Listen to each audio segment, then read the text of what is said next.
គុណទេសនិកជនឥឡូវនេះយើងជួបជាមួយនឹងព័ត៌មានអន្តរជាតិជាបន្តទៀតនោះគឺផ្ទុះកក្រាន់ទីក្រុងLeicester នៃចក្រភពអង់គ្លេសត្រូវបានអះអាងថាមិនចូលពាក់ព័ន្ធទៅនឹងភារកម្មនោះទេទីភ្នាក់ងារចិនសិនហួរចេញផ្សាយនៅថ្ងៃច័ន្ទទី26ខែកុម្ភៈនេះបានដឹងថាមិនមានរបាយការណ៍ដំបូងណាដែលបានបញ្ជាក់ថាការផ្ទុះមួយកាលពីថ្ងៃអាទិត្យម្សិលមិញនៅទីក្រុងLeicester City ត្រូវបានជាប់ពាក់ព័ន្ធទៅនឹងសកម្មភាពភារកម្មឡើយផ្លូវ Charles និងផ្នែកខ្លះនៃផ្លូវកថា Sinclair ត្រូវបានបិទជាបណ្ដោះអាសន្នហើយប៉ូលីសកំពុងសម្ប័យវិជាជនជាវាងការធ្វើដំណើរនៅក្នុងតំបន់នេះខណៈដែលសាលាពេទ្យLeicester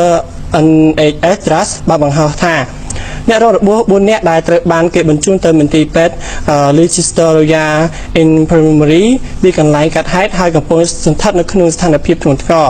ប៉ូលីស Leicester បាននិយាយថាម៉ាស៊ីនពន្លត់អគ្គិភ័យចំនួន6គ្រឿងត្រូវបានបញ្ជូនឲ្យទៅធ្វើការដល់កន្លែងកាត់ហេតុហើយរូបភាពដែលអាចឲ្យមើលឃើញបានបង្ហាញពីអណ្ដាតភ្លើងដែលកំពុងឆេះយ៉ាងសន្ធោសន្ធៅពីអគារមួយខ្នង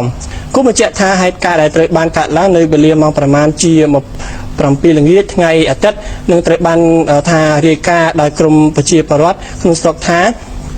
ពួកគេបានឮសំឡេងផ្ទុះដ៏ខ្លាំងមួយនៅក្បែរនឹងផ្លូវកថា Henley